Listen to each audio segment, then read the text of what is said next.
Chapter 7. Civilians, the people must be left with nothing but their eyes to weep with over the war. General Philip Sheridan. April in Berlin is usually a beautiful month. The winter cold and snow have vanished, and in their place are soft green leaves and spring blossoms. Berliners go out to the city's many parks and lakes to celebrate the new season. In 1945, they were not celebrating. Soviet armies were rolling westward, the Nazi regime was collapsing, and many of its leading members were scurrying west and south to try and save themselves. By the 20th of the month, the anonymous author of The Harrowing a Woman in Berlin records in her diary, "The distant sound of Soviet guns has turned into a constant roar. We are ringed in by barrels, and the circle is growing smaller by the hour. People gossip uneasily on street corners. No one really knows what is happening, but everyone fears the worst. Rumors run through the city, some false that, for example, the Americans and the British have fallen out with the Russians and will do a deal with Germany, and some true that the authorities have released the food stocks they have been hoarding. Those who are able rush to the shops to seize what they can carry away, even as the artillery shells send them diving for shelter. Then, all of a sudden, writes the author, you remember that it's spring. Clouds of lilac perfume drift over from untended gardens and go wafting through the charred ruins of apartment houses.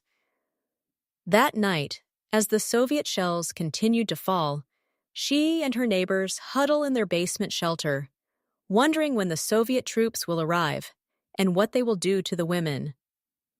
Too often we concentrate on the warriors, their battles, their victories, and their losses, and do not pay enough attention to civilians who are caught up, willingly or not, in war. Civilians, as we know, can be its cheerleaders, urging their governments or communities to war as French revolutionaries did in the 1790s, as many did in the First World, and also many of those waiting in Berlin that spring for the Soviets to arrive. Civilians, as combatants often note in their writings, often hate the enemy more than those at the front. And war is not invariably bad for civilians.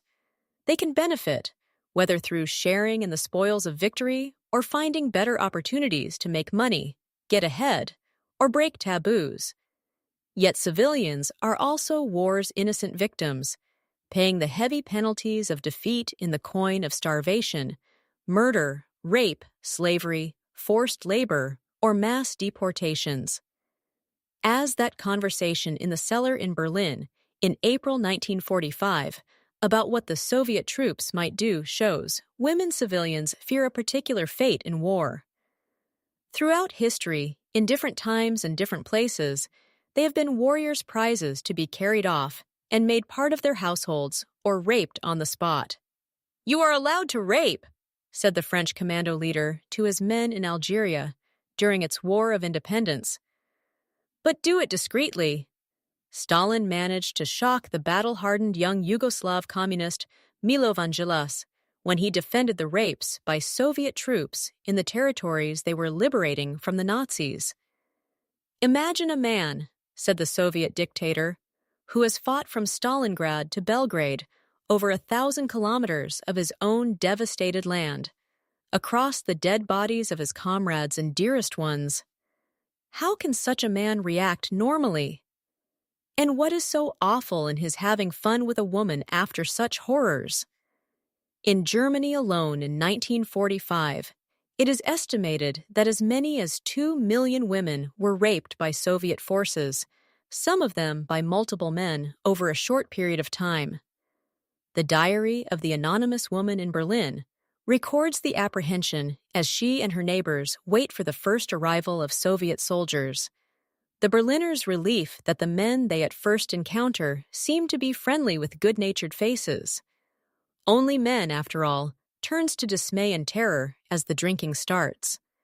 The Soviet authorities made little effort initially to keep their men under control and allowed the widespread looting of alcohol stocks, which helped to release any inhibitions the soldiers might have felt. The author of the diary manages to persuade the soldiers to leave a young girl who has been wounded alone, but is herself raped repeatedly that night and for several days thereafter, until she finds a protector. She even sees there is a sort of gallows humor in her situation. She notices that the Soviet soldiers go first for the fatter women, like the local distiller's wife, who had managed to eat well during the war. It was only when complaints started coming in from German communists that their wives and daughters were being raped that the Soviet leaders realized that brutalizing the German population was not an effective way of winning it over to the cause of socialism and was damaging the reputation of the Soviet Union. Among well-wishers in other countries, such deeds and unsanctioned behavior set an order issued in August 1945 by Marshal Georgy Zhukov, the commander of the Soviet occupation zone, are compromising us very badly in the eyes of German anti-fascists, particularly now that the war is over, and greatly assist fascist campaigns against the Red Army and the Soviet government. As the anonymous woman in Berlin makes clear, the Soviet soldiers who raped had several sexual release the companionship of a woman, and symbolically to demonstrate their power over her and her society. Rape was a violent act by the Soviets to humiliate and disgrace. German women and the German nation, victory and defeat in war are often expressed in gendered terms, a test of virility or a corresponding loss of virginity or emasculation.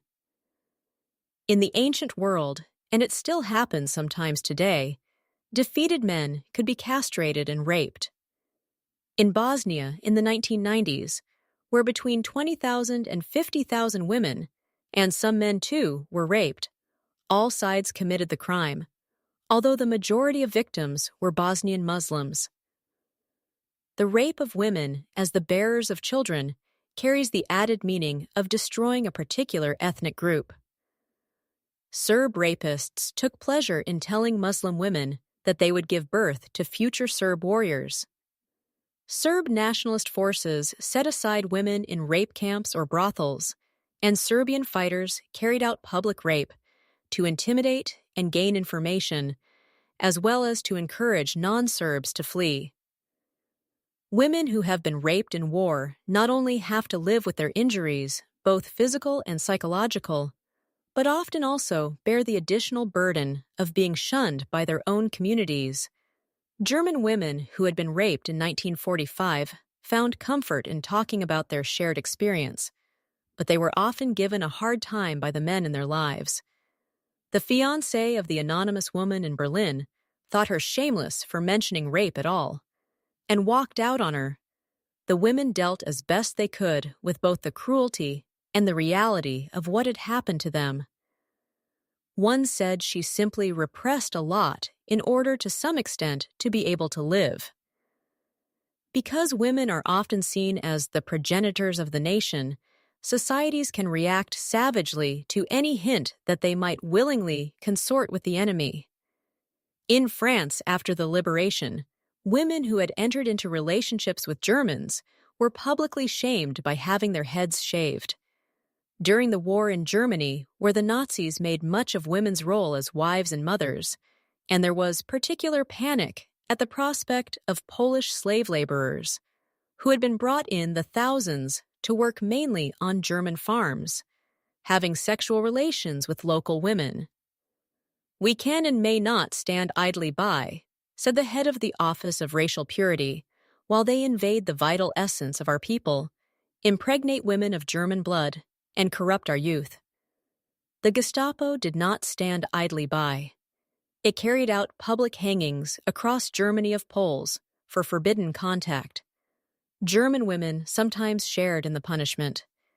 In the pretty town of Eisenach, birthplace of Johann Sebastian Bach, one was made to stand, head shaved and tied back to back, with her Polish lover in the main square with a sign reading, "I let myself go with a Pole after 1945, women who had affairs with Allied soldiers, often simply out of the need to survive, became the subject of a bitter joke. It took 6 years to beat the German soldier, but it only took 5 minutes to win over a German woman. There have been many attempts over the centuries to come up with ways of protecting the innocent from the ravages of war. In many times and places, civilians have been regarded as a separate category from warriors, and there have been rules about how each should be treated, that civilians, for example, should not be regarded as combatants, and their lives, persons, and often their property should be spared.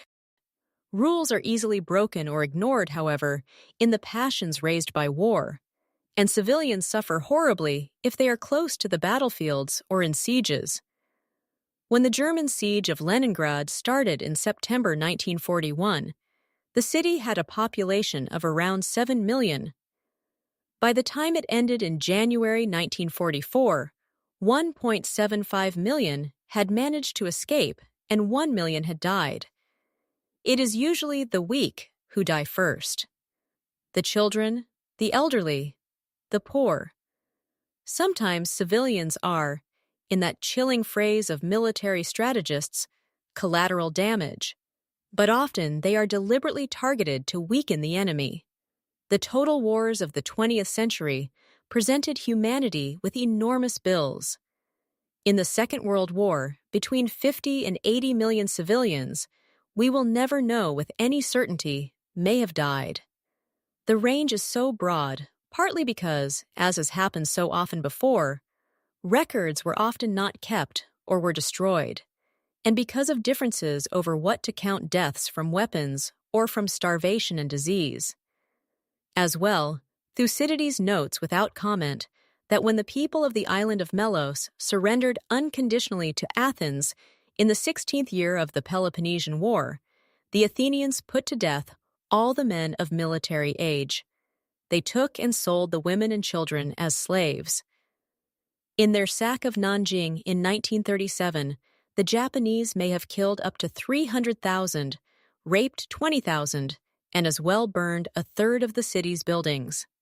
In the Second World War in Europe, Germany not only used prisoners of war as slave labor against conventions which it had itself signed up to, but it forced some 4 to 5 million civilians, mainly from the occupied Soviet Union, but also from Poland, France, and eventually Italy and elsewhere in Europe to labor for its war effort. The slave laborers were kept on starvation rations and abused.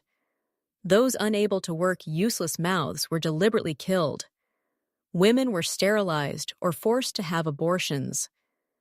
Stalin deported various non-Russian minorities from some 1.2 million Volga Germans, whose ancestors had come to Russia generations before, to 180,000 Crimean Tatars on the grounds that they were collaborating with the enemy. And war, or the threat of war, has also been used to get civilians to flee, as Zionist militias did in Palestine in 1948, or Serb ones in Bosnia in the 1990s. Beirut, where I gave one of the Wreath lectures, made me reflect again on what war means for civilians. The city has recovered, apparently from the civil war which ravaged Lebanon between 1975 and 1990. But if you look closely, the reminders are there, in the bullet pock marks on the buildings or in the ruins of the Holiday Inn in the city's center. In the National Museum, you can see the hole smashed through a Roman mosaic so that a sniper could sight his gun on the green line dividing the different factions which ran just outside. I met people who had lived through the war. They learned, they told me, to distinguish the sounds of the different guns and artillery, to snatch sleep in shelters, and to carry on with their daily lives as best they could amid the ruins of their beloved city. Sitak Bildinya. Your health is worth everything in the world, they would say to each other when someone's home or shop had been blown up. As a major seaport at the eastern end of the Mediterranean, Beirut has known war many times during its 5,000-year history. Its inhabitants believe that it has been destroyed and rebuilt at least 7 times. Hittites, Phoenicians, Ancient Greeks and Romans, Byzantines, Mamelukes, Ottomans, and latterly the French and Syrians have all coveted it. In 1110, at the end of the First Crusade, the city and its inhabitants were attacked with wooden scaling towers and swords, not rockets and Kalashnikovs. But the sufferings of the civilians, as so often before and since, were great. The Crusaders, led by King Baldwin of Jerusalem, had surrounded the city on land and from the sea, and no support from friendly fleets was able to reach the largely Muslim inhabitants. For 2 months, said a chronicler some years later, the besieging forces kept up their attack so continuously that neither by night nor by day were the defenders granted respite, even for an hour. Thus, working by turns and succeeding each other in relays, the Christians exhausted the strength of their foes by unendurable labor. When the city finally fell, the desperate citizens fled toward the sea, only to face an onslaught from the Christian troops who leaped from their ships. The unfortunate townspeople, said the chronicler, unluckily caught between 2 hostile bands, beset now on one side and now on the other, perished by the sword. Between the two, some thousands are said to have died, until Baldwin himself grew tired of the slaughter and ordered an end to it. The sacking of cities and the rape and slaughter of their inhabitants have a long and dishonorable history. Sometimes commanders try to control their soldiers. Too often, they order them to commit atrocities or simply encourage them to behave as they will to civilians. When the Japanese army took the Chinese city of Nanjing in 1937, its officers directed their men to torture, kill, and rape Chinese civilians. The new recruits were shocked at first when they witnessed what was happening, said one officer. But soon they will be doing the same things themselves. The longer or more costly a siege is, the more likely it is that the citizens in a town after its surrender will suffer a dreadful fate because the attacking soldiers see resistance as having prolonged the hardships that they, the attackers, have endured. When Spanish soldiers seized Maastricht from Dutch rebels in 1579, 1/3 of its inhabitants were slaughtered. The fate of Magdeburg in the 30 Years' War was remembered for centuries after as an example of the cruelty of war for civilians. The largely Protestant town had some 25,000 inhabitants when Habsburg imperial troops and the Catholic League started their siege in March 1631. When Magdeburg finally fell that May, imperial troops set it on fire. 1,700 out of 1,900 buildings were destroyed. Soldiers running amok raped women and young girls. Some 20,000 civilians died, and a census the following year showed only 449 still living in the town. In Shakespeare's Henry V, the British king urges his troops on to attack the French town of Harfleur. In a speech which has become a treasured part of English literature, "Once more unto the breach, dear friends, once more, or close the wall up with our English dead." These heroic sentiments from a much-admired warrior king are equally popular with sports commentators, stock market analysts, and politicians in the United Kingdom. They should read Henry's next speech, however, which comes 2 scenes later. After a comic interlude, he tells the governor and citizens of Harfleur that his soldiers will not be merciful if they have to fight to take the town. "Surrender," he tells the men of Harfleur as they look down from their walls while they still can. If not, why in a moment look to see the blind and bloody soldier with foul hand defiled the locks of your shrill, shrieking daughters, your fathers taken by the silver beards, and their most reverend heads dashed to the walls, your naked infants spitted upon pikes, whilst the mad mothers with their howls confused do break the clouds, as did the wives of Jewry at Herod's bloody hunting slaughtermen. What say you? Will you yield? And this avoid or guilty in defense be thus destroyed? War does not come courteously and give civilians a choice about whether or not they want to be involved. Generals order a scorched earth policy as they and their armies retreat during the closing days of the Second World War in Europe. The German High Command cared so little for its own civilians that it ordered the defense of every block of flats, every house, every hedgerow, every crater, to the last man and the last bullet. The order was issued in March 1945, when Germany's final collapse was clearly only a matter of weeks away. The author of A Woman in Berlin watches as German troops march past her neighborhood. "What's going on?" she asks. "Where are you headed?" One mumbles that they are following the Führer even to their deaths. "They are obviously not too concerned about us," she writes in her diary. In war, all armies, even friendly ones, march through peaceful countryside, scooping up the available food as they go. Farm buildings go up in flames, and cattle are driven off. Navies sink merchant shipping or blockade ports. Bombers drop their bombs on targets, which might have some military use, but often include housing, schools, and hospitals. Civilians must survive as best they can, but disease and hunger will join their killers. In the first quarter of the 16th century, children in the Italian city of Pavia cried from hunger in the streets lined with their magnificent Renaissance buildings. The town's population fell from 16,000 in 1500 to under 7,000 in 1529. A century later, in the 30 Years' War, the population of different German states went down by between 25 and 40%. Some of those deaths were deliberate, but many were the byproduct of the movements of large numbers of troops carrying diseases which hit populations already weakened by shortage of food. The deadly influenza epidemic, which struck the world just at the end of the First World War, killing up to 50 million people, was probably spread rapidly around the world by the massive movements of troops to the battlefronts. The deliberate targeting of civilians has long been a tactic of war, whether to squeeze resources out of them, force the enemy to stand and fight, or weaken his will to carry on. For centuries, besieging armies in Europe demanded treasure to spare towns and monasteries from destruction and the murder of their inhabitants.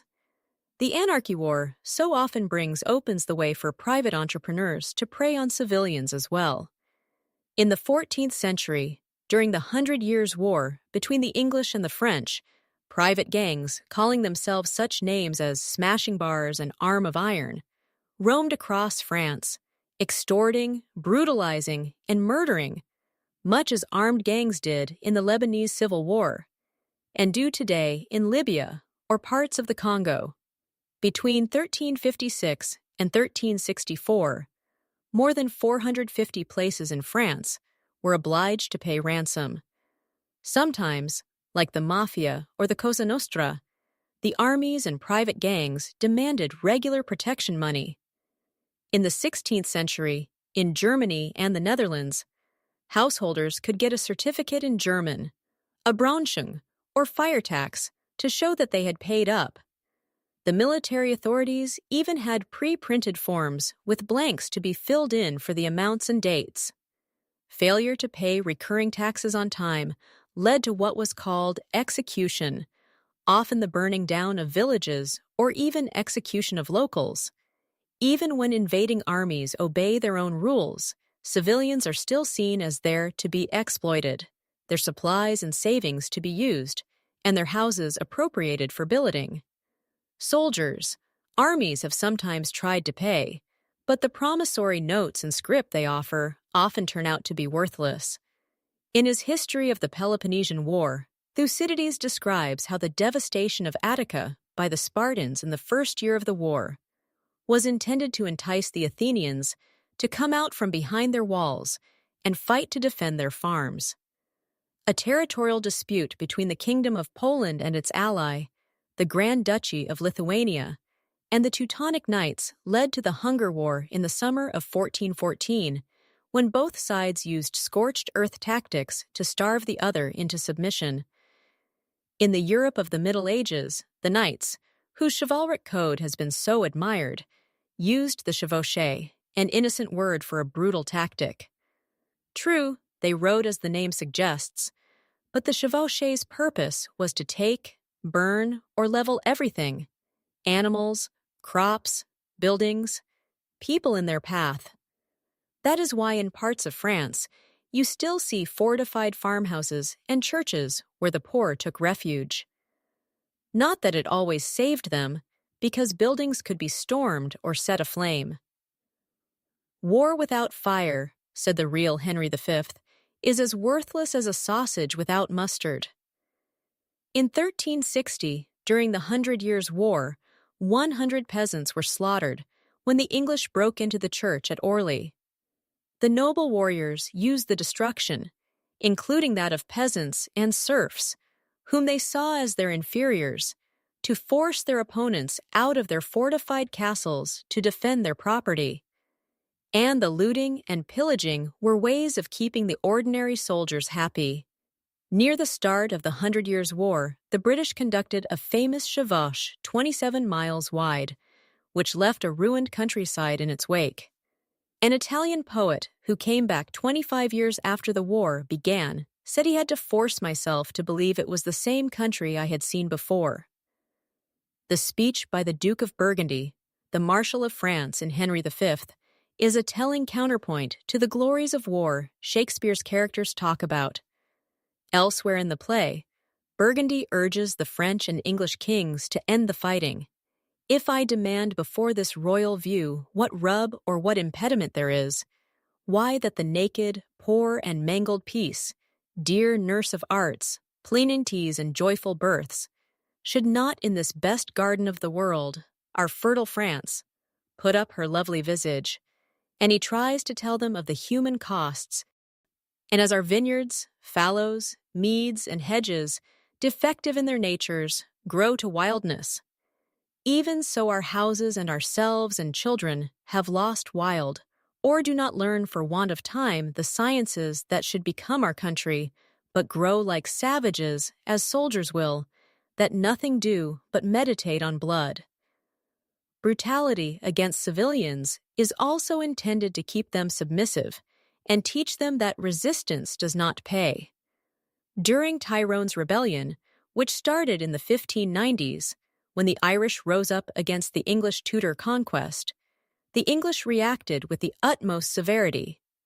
Sir Arthur Chichester, the ruthless governor of Carrickfergus, boasted in a letter to his superior of a raid along Lough Neagh just west of Belfast today, a peaceful lake known for its eels and its opportunities for bird watching. We have killed, burnt, and spoiled all along the loch within 4 miles of Dungannon.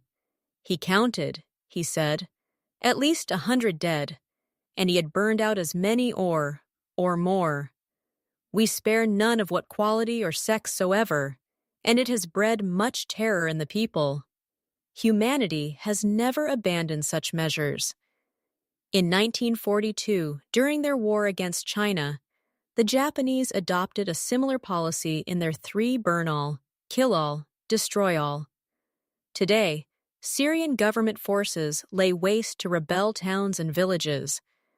In the American Civil War, not only did General Sherman use mass reprisals against civilians to deter attacks on Union ships, on rivers, for example, but like the Americans later in Vietnam, he became convinced that the key to victory lay in cutting off the support from providing intelligence to food that Southern civilians could give their forces in their home territory. As he said in a letter to the Secretary of the Treasury, the government of the United States may now safely proceed on the proper rule that all in the South are enemies of all in the North, and not only are they unfriendly, but all who can procure arms now bear them as organized regiments or as guerrillas. Sherman viewed every Southern civilian, young, old, men and women, as an enemy. In pursuit of victory, he singled out civilians in key Confederate states such as Mississippi, Georgia, and South Carolina for special treatment, expelling the inhabitants of selected towns and cities and setting buildings on fire, appropriating horses and cattle, and destroying crops. The march to the sea through Georgia in 1864 left a trail of ruins some 60 miles wide across the state, and in the following year, South Carolina suffered the same fate. The Europeans regarded the American Civil War with a certain amount of pity, as evidence that the Americans had not yet advanced in civilization as far as they so evidently had in the decades before the First World War. Europeans increasingly thought that war was something that only less advanced and less civilized parts of the world still engaged in.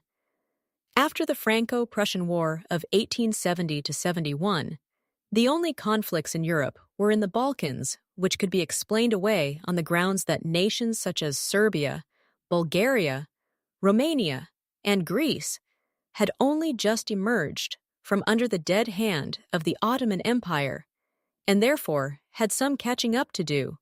The new Carnegie Endowment for International Peace wrote a report on the First and Second Balkan Wars of 1912 and 1913, and commented on the atrocities committed by all sides against civilians in the older civilizations.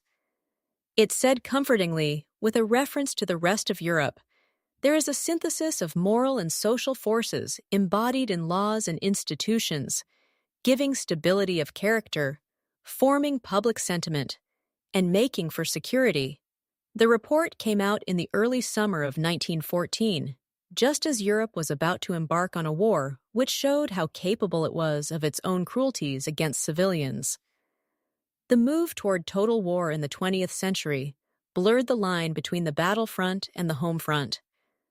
After all, so it was reasoned, the woman who made the bullets in a factory was as much a part of the war effort as the soldier who fired them. The growth of nationalism and the mass participation of citizens in their own societies provided the fuel and justification for an all-encompassing hatred of the enemy, combatants and civilians alike. And the great advances in industry, science, and technology gave greater means to act on that. Although older tactics, the naval blockade, forcible billeting of soldiers, seizing of assets, scorched earth were also used against civilians. For a long time after the First World War, it was assumed that the stories of German atrocities in Belgium were the creation of skillful Allied propaganda. In fact, as historians have shown recently, many of them were true. German troops did shoot innocent Belgian civilians out of hand, or used them as human shields and deliberately set buildings on fire. Germany did strip Belgium of much of its wealth, from gold to cattle and Belgian civilians. Some 120,000 of them were forcibly taken to work, usually under appalling conditions and on short rations. In Germany and German-occupied northern France, the Germans were not the only ones guilty of maltreating civilians. The British blockade of Germany, which included foodstuffs, remains controversial to this day. Recent work by a young British historian, Mary Cox, shows that poor children in Germany, whose parents could not afford to buy increasingly expensive food for them, were undernourished and their growth affected during and just after the war, when the British continued the blockade to put pressure on the Germans to agree to their peace terms. When their armies withdrew in the face of German advances in 1915, the Russians not only used scorched earth tactics, but forced non-Russian minorities to leave. Some 300,000 Lithuanians, 350,000 Jews, and 750,000 Poles were sent eastward into Russia. Jews were singled out for special attention, and pogroms against them continued through the war in Russian-held territory.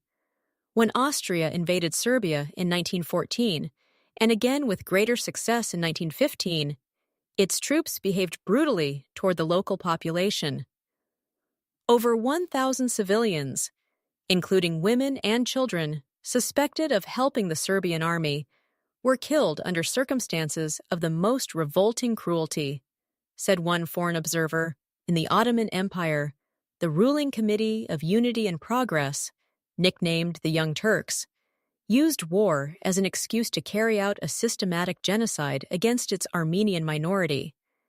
Between 1 million and 1.5 million died as a result of executions or the hardships they suffered on the forced march from their homes in the northeast across the desert to Syria. Between the wars, improvements in technology, better and more deadly bombs, longer range and more powerful aircraft, submarines, poison gas, and the atomic bomb made it possible to kill on a greater scale and from a greater distance. For all the revulsion against the massive death tolls in the aftermath of the First World War, Western governments found bombing from the sky a cheap and easy way to bring recalcitrant civilians under control, especially if they were regarded, as was so often the case, as less civilized peoples.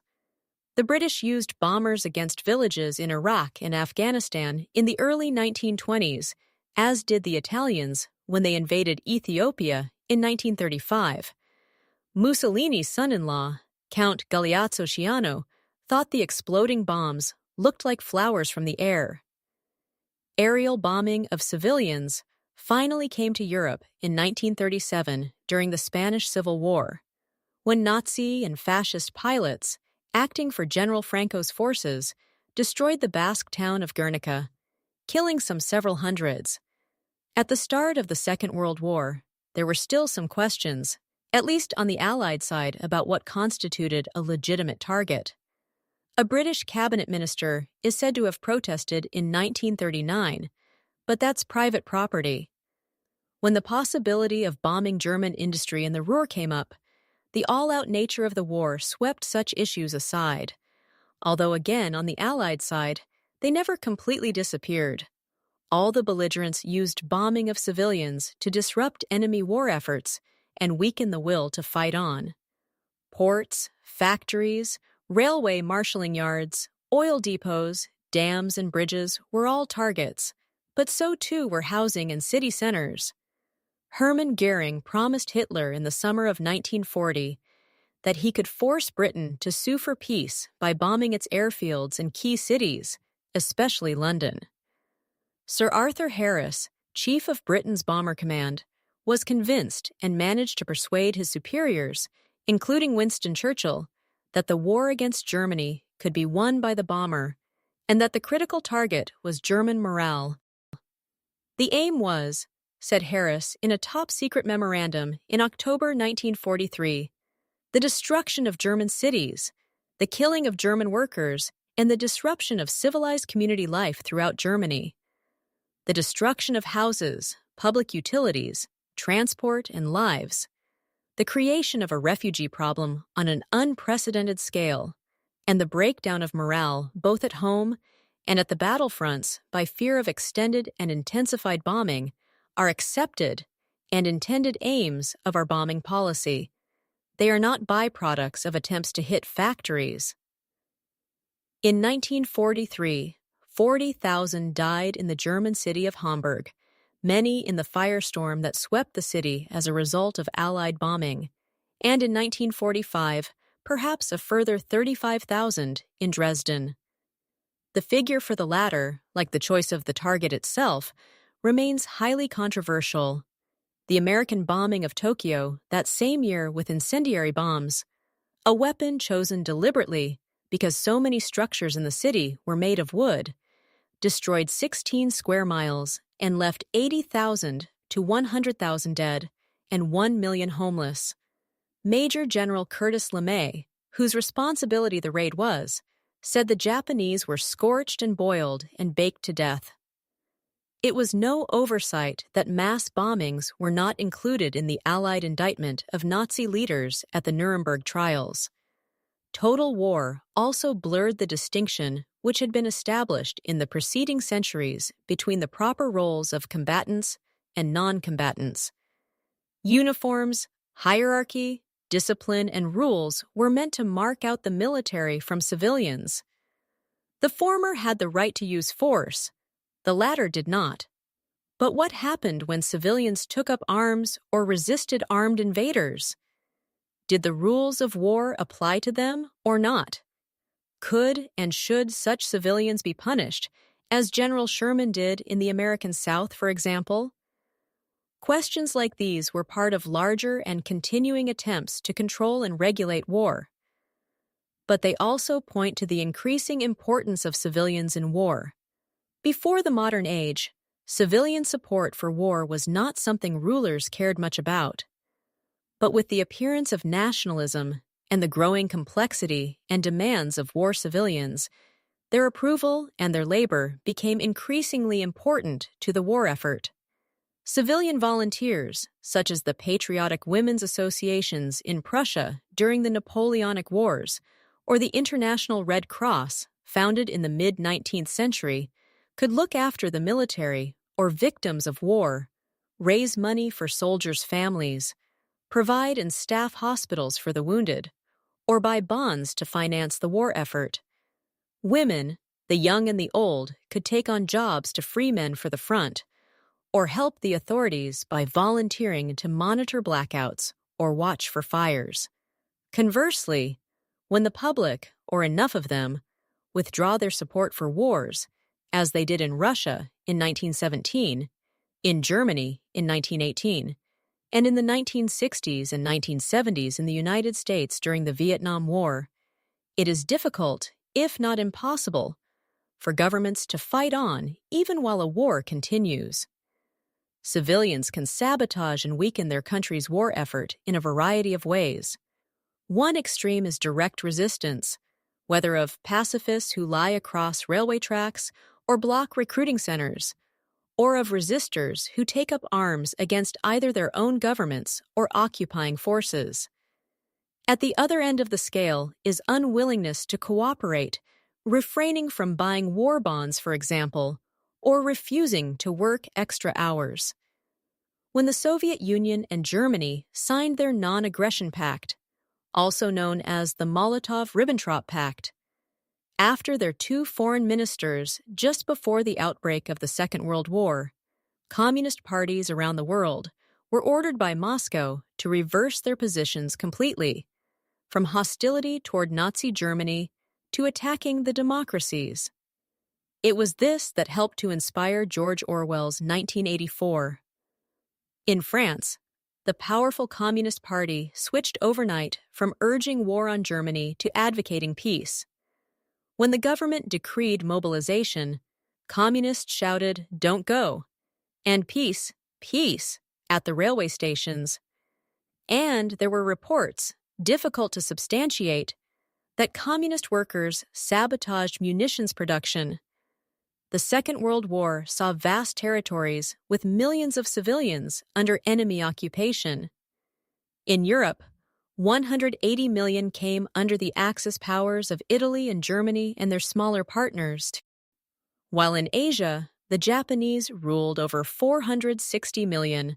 Some civilians collaborated, often enthusiastically, with the conquerors. In China, the leading nationalist, Wang Jingwei, agreed to head a puppet regime for the Japanese, in part because he believed that his country and Japan in partnership with could expel Western imperialism and build a new Asia. The Belgian intellectual Henri Dumas thought Nazi rule a deliverance from liberal democracy. The ruling elites and their supporters in the puppet state of Vichy France saw an opportunity to turn back the clock to what they believed were France's eternal Catholic and conservative values. When the Germans demanded that French Jews be handed over for shipment to the extermination camps, Vichy cooperated willingly. Blinded by their own racial theories and driven by the increasing demands of the war to extract whatever they could from occupied territories, the Axis powers in both Europe and Asia drove civilians into active opposition. Forced labor, punitive taxes, indiscriminate killing, and deliberate genocide gave people a stark choice of resisting or probably dying. In any case, as armed resistance grew across Asia, from the Philippines to China and throughout Europe, the Axis powers cracked down ever more severely. The Japanese, with such policies as the Three Alls in China and the Nazis with collective punishment for any locality where there were resistance activities. As one German diplomat in occupied Greece said after German forces massacred Greek villagers, the wonderful result of this heroic deed is that babies are dead, but the partisans continue to live. Ukrainians, who had welcomed Nazi troops with the traditional gifts of salt and bread as their deliverers from Soviet rule, formed partisan groups as the Nazis started their killings and mass deportations of slave labor to the West. Resistance in the Second World War was picking up a gun or blowing up railways, but it was also listening to the nightly news bulletins on the BBC, as thousands did all over Europe, even though that was punishable by death. Resistance was also printing and distributing information about the occupations and the state of the war. In Belgium, around 12,000 people were engaged in putting out and distributing some 300 underground papers. In occupied France, audiences clapped British soldiers when they appeared in newsreels and moved if a German sat next to them. In Poland, a German officer complained that Polish children were always rude to him. In occupied Denmark, citizens gathered in large numbers in the open air to sing Danish folk songs. The Dutch planted flower beds in their national colors. The streets in Prague were empty on the anniversaries of the Munich Agreement, which had destroyed Czechoslovakia. Such gestures may have seemed futile, but they helped to keep hope alive. Individuals did what they could, both to preserve memories of their peoples and record the horrors of the present. At the risk of his life, a Muslim librarian in Sarajevo smuggled out a rare illuminated Jewish manuscript from the 14th century from the National Museum of Bosnia and Herzegovina to save it from the Nazis. In Vilna, Jewish scholars who were forced by the Nazis to catalog a vast hoard of seized Jewish documents, such as smuggled out what they could and hid them under floorboards and in walls. Photographers defied Nazi rules to take and preserve pictures of ghettos and concentration camps. When the Nazis came to power, in Germany in 1933, Victor Klemperer, a professor of Romance languages in Dresden, decided that he would continue writing his diary. He makes frequent reference to his health, repeatedly predicting that he was not long for this world. He died in 1960 at the age of 79. Klemperer said of himself that he was not heroic, but to write a record, as he did, of the growing Nazi control over German society and the regime's many crimes, including the Second World War and the Holocaust, was an act of great courage. "I shall go on writing," he recorded in 1942. "That is my heroism. I will bear witness, precise witness." Although the Nazis counted him as Jewish, despite the fact that his family had converted to Christianity, he was spared because he was married to an Aryan woman. As the restrictions tightened around him, she was still allowed to travel freely and bravely smuggled the pages of the diary out of the special house for mixed marriages, where they were obliged to live equally bravely. A woman doctor friend hid the material until the war ended where they could. The Allies encouraged and supported armed resistance. The purpose of the British Special Operations Executive, founded in 1940, was to encourage resistors on the continent to set Europe ablaze. Once Germany invaded the Soviet Union, European communist parties did another reversal and joined in. Although the Nazis had suppressed communism, much of party activity had simply gone underground, and communist, or organization, with its firm hierarchy and self-contained cells, proved highly adaptable to resistance activities. The growing resistance networks, communist and non-communist alike, helped Allied airmen and soldiers escape, provided valuable intelligence, including plans for parts of the Atlantic Wall, erected by the Germans to deter Allied landings, and detailed information about Axis troop strengths, organization and movements, and carried out sabotage in factories, along railway lines and of telegraph and phone lines. Those who were caught by the occupiers paid a terrible price, and often so did innocent bystanders. What strikes those of us who live in peaceful societies is the often extraordinary resilience and adaptability of civilians and civil society to the strange and terrifying world of war in which they find themselves. People endure privations which would have seemed unendurable before war came. They make lives in the ruins, adapt their timetables depending on when it is safe to go out and sleep in shelters crammed with strangers. They learn to live without electricity or water and enjoy food. Odd cuts of meat, tins of oily fish, tasteless potatoes, coffee made from acorns that they would scorn in peacetime. Nella last spent the Second World War in Barrow-in-Furness, some 40 miles north of Liverpool, in a shipbuilding region which was a frequent target of German bombing. Her own beloved house was damaged, but she carried on nevertheless, working for the Women's Voluntary Service all day and managing her household in a few snatched hours. She kept chickens and planted out vegetables and took great pride in stretching her rations as far as possible. She frequently confided to her diary that she was depressed, but that she kept cheerful for the sake of her family and others around her. She reminded herself of the little Dutch boy who put his finger in the hole in a dike and held back the water. I must keep my dike strong enough, or else at times I'd go under. Women become great improvisers, making dresses out of curtains like Scarlett O'Hara in Gone with the Wind. In the Second World War, women in Great Britain dealt with the shortage of silk stockings and nylons by painting seams up the backs of their legs to make it look as though they were wearing them. And they found themselves doing things that they never thought they were capable of. The author of A Woman in Berlin believed that women derived their strength from concentrating on the details of daily life, such as queuing for food. And for these women, she says of her neighbors, the task at hand is sausage, and the thought of sausage alters their perspective on things that may be much more important, but are nevertheless much further away. She herself takes pleasure in washing her sheets after the Soviets move out. As she says sardonically, a much-needed change after all those booted visitors. Labusa Fritz Krakow came from an old landed family from the east of Germany and made a suitable marriage in 1944 to an officer in the army who went off to fight.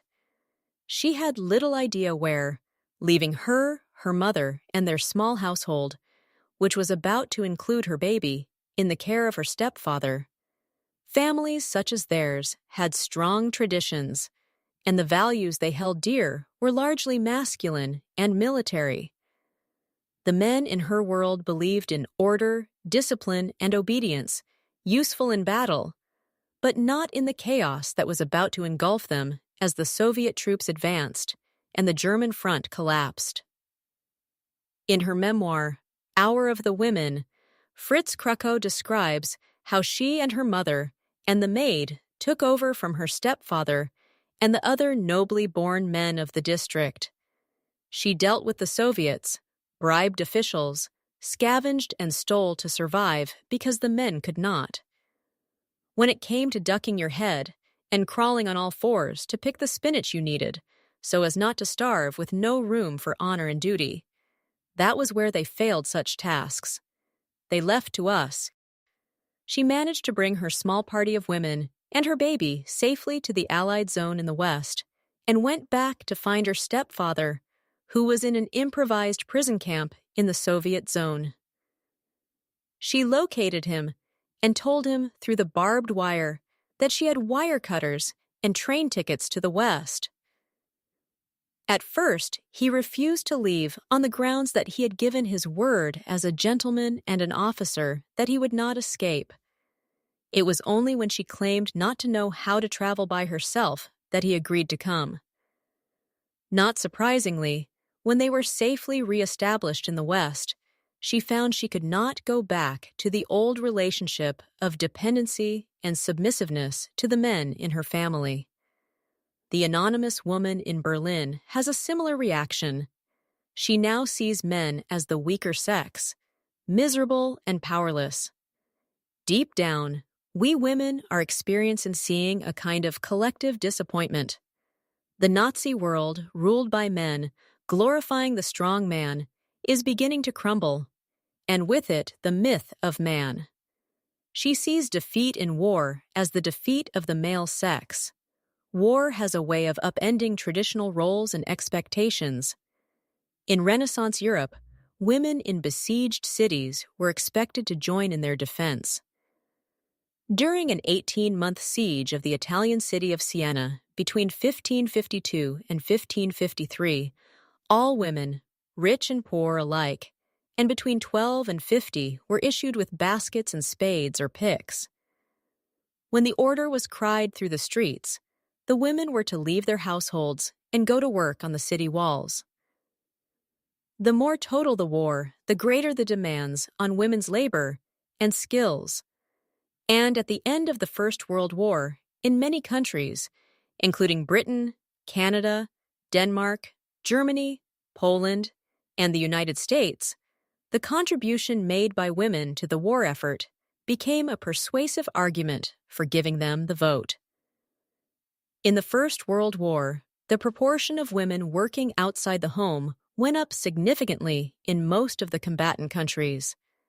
At the start of the war, women made up 23% of the labor force in British industry and transport, and by 1918, 34%. The Kaiser said. A female Scottish welfare supervisor in a British munitions factory handed British women an opportunity which their own fathers and brothers and mothers had ever denied them. Women had worked in offices and factories before the war, but they now moved into what had been seen as male jobs everywhere. Women abandoned long skirts for trousers and cut their hair short because it was safer and more convenient.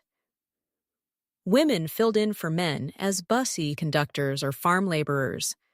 Land girls, as they were known in Britain, munitionettes replaced men in the dangerous work at arms factories. Many canary girls to the British turned bright yellow because of the chemicals and sometimes gave birth to babies the same color. In 1915, the Ministry of Munitions instituted its welfare supervisors, themselves women, to look after the health and working conditions of its female workforce. But perhaps, inevitably, the supervisors found themselves dealing with recalcitrant male employers and union officials who did not see why women should be paid the same as men for the same work. In both world wars, working women, especially those in jobs that were traditionally seen as men's, faced challenges in the workplace, particularly from male colleagues who feared that paying women less might provide an excuse for bosses to lower or freeze their own wages, and made it plain they were not wanted. In a Birmingham factory, men on the previous shift loosened the nuts on a lathe so that the women taking over would be slowed up. A British woman who gave up hairdressing to become a riveter in the Second World War waited in vain to be assigned a job when she reported for her first day's work, along with a group of male recruits. When she asked the foreman what she should do, he replied, "Oh, yes, we've forgotten sunshine here." He showed her a broom. "Here, take this," he said, and sawed around. Management's reactions to instances such as this and more overt sexual harassment, such as banning makeup at work, were not always particularly helpful. Boeing caused an outcry when it sent 53 women home because their sweaters were too tight, and then tried to defend itself by claiming that tight sweaters were a safety hazard because they might get caught in the machinery. The middle-class professions were often no more welcoming to women. When Britain's Institution of Mechanical Engineers admitted its first female full member in 1944, its members protested. Women, wrote one, were too delicate for the rough and tumble and coarse language they would inevitably encounter. And perhaps more to the point, he added, professional engineers already have too much competition to face. And après la guerre, Well, you never can tell. For a lot of women, paid work merely added to what they were already doing as mothers and wives, and governments were slow to recognize this. In London, women marched through the streets, pushing their small children and holding signs saying nurseries for kids, war work for mothers. As they scrambled to find daycare, do the shopping, and look after their households, some women found the burden intolerable. Absenteeism among British working women was twice as high as that of men, and employers tended to put it down mainly to the women's need to get to the shops before they closed, or everything ran out. A Ministry of Food official, one suspects a man advised unhelpfully it should not be beyond the ability of married women war workers to arrange for a neighbor or friend to purchase their food for them. When the United States came into the Second World War, the American government urged women not to be lazy and take up their war work. It is only in recent years, and mostly in the United States, that women have been allowed to fall into habits of extraordinary leisure. Josephine von Miklos, who came from an aristocratic background and had a doctorate from the University of Vienna, grumbled about the dirt and boredom of working in a New England munitions factory. But, she reminded herself, neither did the men of Bataan like their grime or filth. The Chinese and Russian and Australian soldiers haven't any fun fighting, nor do the men at sea. Other women were able to enjoy the experience of making good money for the first time. A Scottish woman who worked during the Second World War in the Rolls-Royce aero engine plant at Hillington, near Glasgow, where women had actually gone on strike over low wages, remembers earning over £5 a week by the end of the war.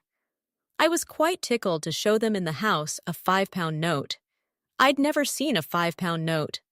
Not all the changes for women were going to be permanent. As men returned from the world wars, they moved back into the jobs they had once held. Indeed, many employers shared the veterans' view that the women had only been temporary replacements, and nor did all the provisions for working mothers, such as daycare centers and creches, last into the post-war years. There were gloomy predictions in the press in countries such as the United States and Britain that bringing women out of their homes was likely to lead to immorality and, perhaps as bad, make them unfeminine and overly assertive. For a lot of women, however, being able to work was a form of liberation. They enjoyed the freedom that having their own money gave them and the comradeship at work. I thoroughly enjoy my 4 hours working in the afternoon, said a woman, who worked part-time in a British factory in the Second World War. I'm all agog to get here. After all, for a housewife who's been a cabbage for 15 years, you feel you've got out of the cage and you're free. And she went on, quite a lot of the part-timers feel like that to get out and see some fresh faces. It's all so different, such a change from dusting. Nella last confessed to her diary that it was a great relief, both to get away from her dull husband and to feel that she was doing something useful. When he complained about his tea not being ready and her not being so sweet, she snapped back, "Well, who wants a woman of 50 to be sweet anyway? And besides, I suit me a lot better." The authorities tried to put the Women's Land Army behind the Boy Scouts in Britain's victory parade at the end of the war, and the women went on strike. The army was shattered, said one. They didn't know what to do with this kind of insubordination, but we were quite determined. If they didn't put us somewhere else, we were going to go home. The army backed down, and the Land Army women marched behind the women from the Army's Auxiliary Territorial Service. How war affects civilians depends as much on where they are as who they are. The rich and powerful can use their money and connections to buy their way out of military service or to acquire scarce luxuries, including food and wine. In occupied Paris, Coco Chanel was able to spend a very pleasant war in the Ritz with a handsome German lover. The inhabitants of Leningrad, where food ran so short that there were instances of cannibalism, had a very different war, and many of them did not survive it. American servicemen fought and died on the roads to Berlin and Rome and Tokyo. But back home, the United States boomed. War expenditure did in the United States and other allied countries, such as Canada, what John Maynard Keynes had been advocating in the aftermath of the Depression. By spending freely and abandoning the sacred cow of balanced budgets, governments got the economy going again. The insatiable appetite of the war for resources and war material created new businesses and stimulated existing ones. The Guardian's Washington correspondent, Alistair Cooke, later to be internationally known for his famous BBC series Letter from America, persuaded his editors to send him on a road trip across the United States in 1941, just after Pearl Harbor. He visited famous cities such as New Orleans, where Andrew Higgins' new factories and rapidly growing workforce were making thousands of landing craft, as well as an unremarkable small town in Indiana called Charlestown. Before the war, it had a population of 939, 2 churches, a handful of stores, and 1 steakhouse. In 1940, the federal government decided to build an explosives plant there. By the time Cooke visited, the original inhabitants had been joined by 15,000 people from all over the country, living as best they could in rented rooms and trailers.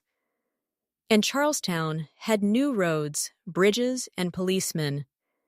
In countries such as Britain, the United States, and Canada, workers were able to take advantage of their new importance to bid for higher wages and improved benefits. In the Soviet Union, which even in peacetime organized its economy on a war footing, workers were as essential but had far less power. Moreover, the extent of the German advance meant that Soviet industries had been hastily relocated far into the interior, and many workers had to live in tents and work long hours in unheated factories through the long, cold winters. The end of the war allowed for a gradual reconstruction of the enormous damage done to Soviet infrastructure. But the new demands of the Cold War meant that Soviet production remained directed toward preparations for war. There was no question of improving workers' rights, allowing them freedom of movement, or providing much in the way of consumer goods. As peace comes and the painful memories of war start to recede, civilians too may experience the nostalgia that combatants can feel for the intensity of comradeship in war. Vera Brittain was a lifelong opponent of war and wrote very movingly about the losses she experienced in the First World War. Yet she could also write, "Whenever I think of the war today, it is not as summer, but always as winter, always as cold and darkness and discomfort, and an intermittent warmth of exhilarating excitement which made us irrationally exult in all 3. Its permanent symbol for me is a candle stuck in the neck of a bottle, the tiny FL.